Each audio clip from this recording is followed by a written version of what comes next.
الحمد لله الحمد لله رب العالمين وإمام المتقين سيد الهر المحجلين.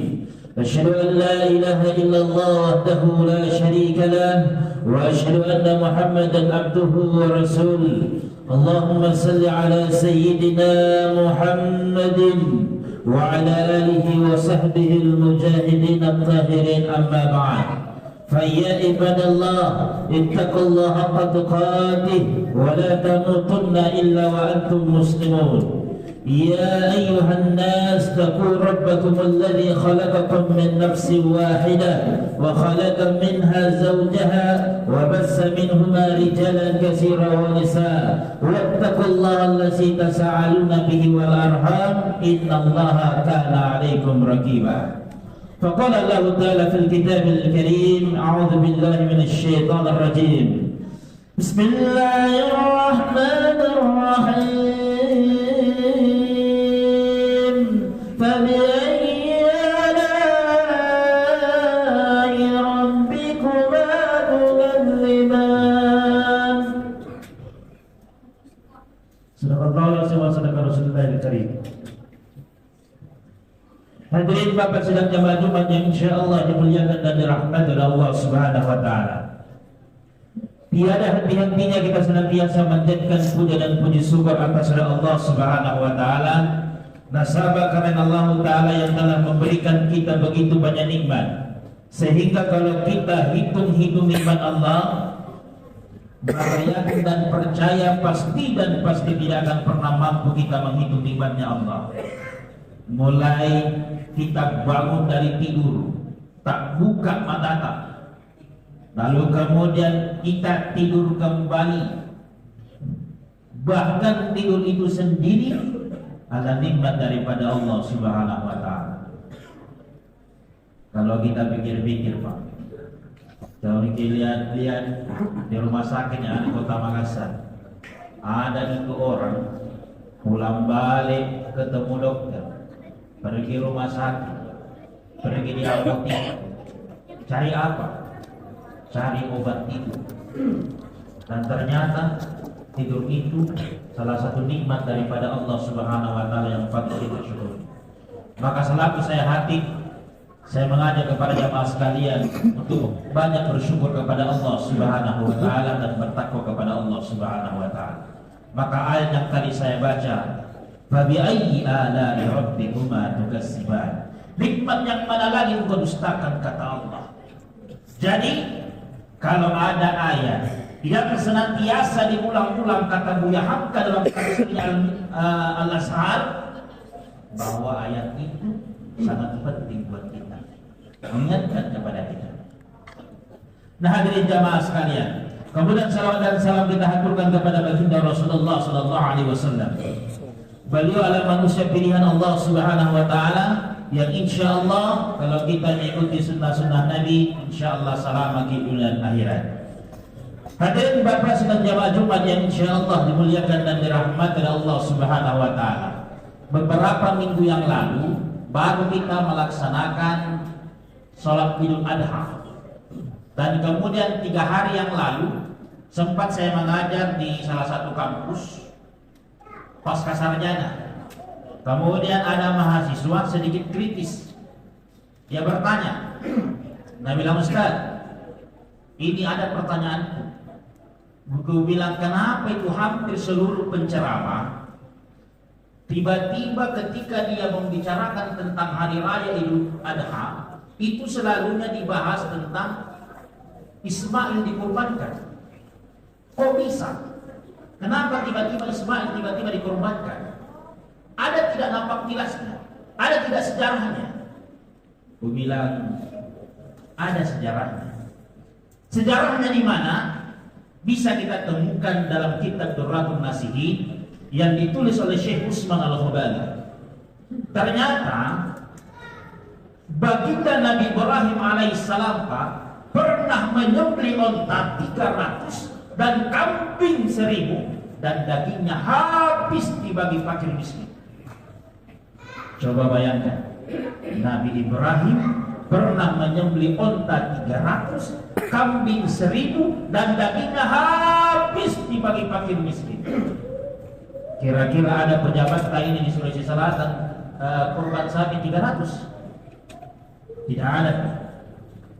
Nabi Ibrahim korban onta 300, kambing 1000. Malaikat kamu manusia memuji. Dipuji Nabi Ibrahim sama jamaahnya. Luar biasa ini Ibrahim. Korban onta 300, kambing 1000. Luar biasa ini Ibrahim. Nah, pada saat dipuji Nabi Ibrahim, muncul penyakit manusianya Ibrahim. Apa penyakit manusianya Ibrahim? Suka dipuji. Kayak di kita, Pak. Suka toke juga dipuji. Biar umur tak sudah 70 tahun, kalau dipuji-puji, Pak Haji masih muda. Nah, coba. Nabi Ibrahim dipuji. Pada saat Nabi Ibrahim dipuji, keluarlah ucapannya Nabi Ibrahim. Apa ucapannya Nabi Ibrahim? Kecil gitu, kecil. Andaikan saya punya jangankan onta, jangankan kambing, andai saya punya anak disuruh sembelih, anakku toh juga aku suruh sembelih. Kenapa? Karena pada saat itu Nabi Ibrahim belum punya anak. Jadi keluar ucapannya Nabi Ibrahim. Nah, setelah Nabi Ibrahim menikah dengan istrinya yang kedua bernama Siti Hajar, waktu berlalu, masa berganti, tahun berubah. Lahirlah seorang anak yang bernama Ismail alaihissalam. Dalam Al-Quran dikatakan, falamma balagha ma'ahu sa'ya. Ketika Ismail sedang lucu-lucunya, kira-kira umurnya 13 tahun, di malam ke-8 Zulhijjah, 9 Zulhijjah, sampai di malam ke-10 Zulhijjah, Nabi Ibrahim bermimpi. Apa mimpinya? Ya Ibrahim, uffi binusrika. Ya Ibrahim, bayar nasarmu. Nabi Ibrahim berpikir dalam hatinya, nasar apa saya ini? Dan padahal tidak pernah bernasar. Kemudian dikasih ingat sama Allah. Ibrahim, dulu kau pernah bilang, jangankan onta, jangankan kambing, andai saya punya anak disuruh sembelih, maka anakku juga saya sembelih. Sekarang Ibrahim, anakmu ada semata yang namanya Ismail, tunaikan segera, laksanakan. Nabi Ibrahim bermimpi, Pak. Akhirnya Nabi Ibrahim berpikir, inilah yang dinamakan dengan malam tarwiyah, malam berpikir-pikir. Nabi Ibrahim berpikir, dia bilang, ini petunjuk dari Allah atau godaan setan. Tapi karena Nabi Ibrahim yakin bahwa ini petunjuk dari Allah, akhirnya pagi-pagi dia tanya istrinya, Hajar, ngapain deh? Dia Ismail, dia pakaikan pakaian yang bagus. Pergi kemana? Pergi kemana? Nabi bilang mau pergi jalan-jalan.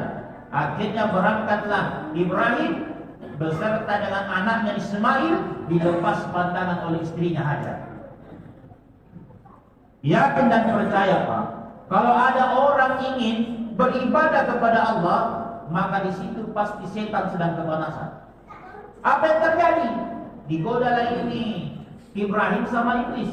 Maka Ibrahim, mau kau kemana? Kau bilang mau kau laksanakan perintah Allah. Maka iblis ayat kau. Jangan kau laksanakan Ibrahim. Tidak rindu kau sama anakmu. Tidak tegakah sama engkau sama anakmu. Anakmu satu-satunya laki-laki. Lama lagi baru kau dikasih. Masa kau sembelih anakmu? Jangan kau laksanakan Ibrahim.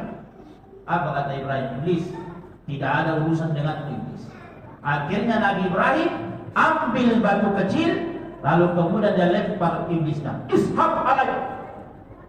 Pergi iblis. Gagal dia goda Ibrahim, selanjutnya dia goda Hajar. Namanya perempuan, Pak. Iblis berpikir mudah untuk digoda. Maka anak Hajar, ngapain? Terus ini anakmu mau dibawa kemana? Nabi bilang mau pergi jalan-jalan. Maka nanti aja, itu anakmu mau disembelih. Nabi bilang, tega betul suami mau sembelih anaknya. Katanya perintah Allah Hajar. Oh, perintah Allah. Maka anak Hajar, iblis, kalau memang itu perintah Allah, jangankan anakku, saya ibunya mau juga disembelih kalau memang itu perintah Allah. Hajar ambil batu kecil, kemudian dia lempar ke iblisnya. 2 kali dilempar iblis. Dilempar sama Ibrahim, dilempar sama Hajar. Yang ketiga, Ismail kecil. Dia datangi. Ismail, nah kenapa? Tahu itu kan, kau mau dibawa kemana? Nabi bilang mau pergi jalan-jalan sama bapakku. Nabi bilang tidak, mau dipotong itu, mau disembelih. Nabi bilang, kenapa bapak tega mau sembelih saya? Katanya perintah Allah Ismail.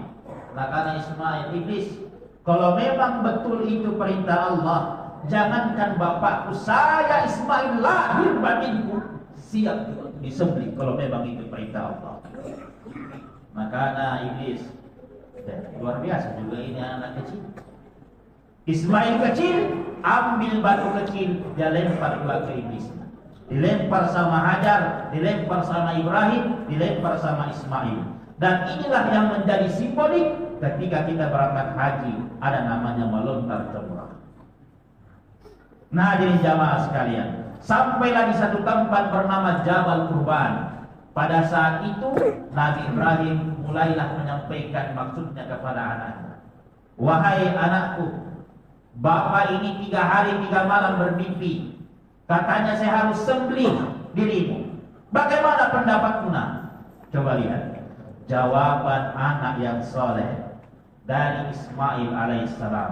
Apa nak? Ya abaif alma tukmar. Wahai bapakku, kalau memang itu perintah Allah, laksanakan segera. Tapi sebelum engkau sembelih saya bapak, ada 2 permintaan saya. Permintaan pertama, tajamkan pisau.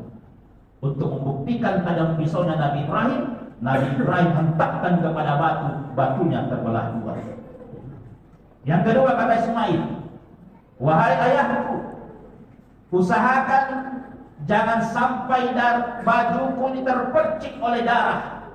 Dan saya khawatir ketika ibu melihat baju saya, ibu menangis karena mengenang saya.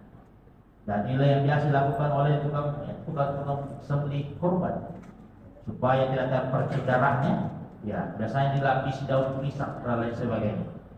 Dan inilah nilai-nilai yang diambil dari kisah Nabi Ibrahim dan Ismail alaihissalam. Kata Ibrahim, oke Ismail, itu sudah menjadi kesepakatan kita. Nabi Ismail dibaringkan, lalu kemudian dihuruskan pedang. Nabi Ibrahim sudah mulai takbir, Allahu Akbar, Allahu Akbar, Allahu Akbar. Di langit Allah bilang kepada Jibril, Jibril, ciri saya itu hambaku. Jibril, lihat ini hambaku Ibrahim. Saking dia pertahankan ketaatannya kepada saya, jangankan dia langsungkan sholat, anaknya saja dia sembelih untuk mendekatkan diri kepada saya. Kata Allah, wahai malaikat Jibril, datanglah engkau ke surga, ambil tibas yang paling bagus, ganti lehernya Ismail alaihissalam. Jadi pada saat pedang dihunuskan, ternyata yang terpotong lehernya bukan Ismail, melainkan tibas yang diganti oleh Allah Subhanahu wa taala melalui perantara malaikat Jibril. Nah, hadirin jamaah sekalian, inilah yang menjadi alasan kenapa Nabi Ismail alaihissalam disembelih, diperintahkan untuk disembelih. Karena kenapa? Itu adalah nasar dari Nabi Ibrahim alaihissalam. Hadirin jamaah sekalian, ada 2 hikmah yang bisa kita ambil. Yang pertama, mari kita mendekatkan diri kepada Allah Subhanahu wa taala. Kalau tidak bisa kita berkorban, Pak, paling tidak kita bisa korbankan waktu kita untuk mendekatkan diri kepada Allah. Dengan cara apa? Jaga sholat 5 waktu. Ada yang tanya saya, Ustaz, saya kalau sholat susah, pikiranku kemana-mana. Saya bilang lebih bagus pikiran tak kemana-mana sementara sholat daripada kemana-mana tapi tidak pernah sholat. Saya ulang, lebih bagus pikiran tak kemana-mana sementara sholat daripada kemana-mana tapi tidak pernah sholat. Ada tuh juga yang bilang, saya Ustaz tidak sholat karena hatiku belum bagus. Saya bilang jangan pernah menunggu hati kita bagus baru sholat, tapi sholatlah terus menerus agar hati kita menjadi jauh lebih bagus. Ini yang pertama. Hikmah yang kedua adalah kepedulian sosial, di mana daging-daging kurban yang kita bagikan kepada tetangga-tetangga kita kemarin, mudah-mudahan kebahagiaan apa yang kita rasakan itu pula yang dirasakan oleh saudara-saudara kita, tetangga-tetangga kita atau yatim piatu yang memang yang susah atau mungkin mencari sesuatu nasi agak susah dia dapatkan, tapi dengan bantuan daging-daging kurban itu bisa mengenyangkan perut mereka, dan kebahagiaan itu juga sama apa yang kita rasakan. Nah, hadirin jamaah sekalian, baru sampai kata waktu yang batasi kita. Barakallahu li wa lakum fil Qur'anil azim wa nafa'ani wa iyyakum fihi wa sikril hakim wa taqabbalallahu minna wa minkum tilawatan innahu sami'un.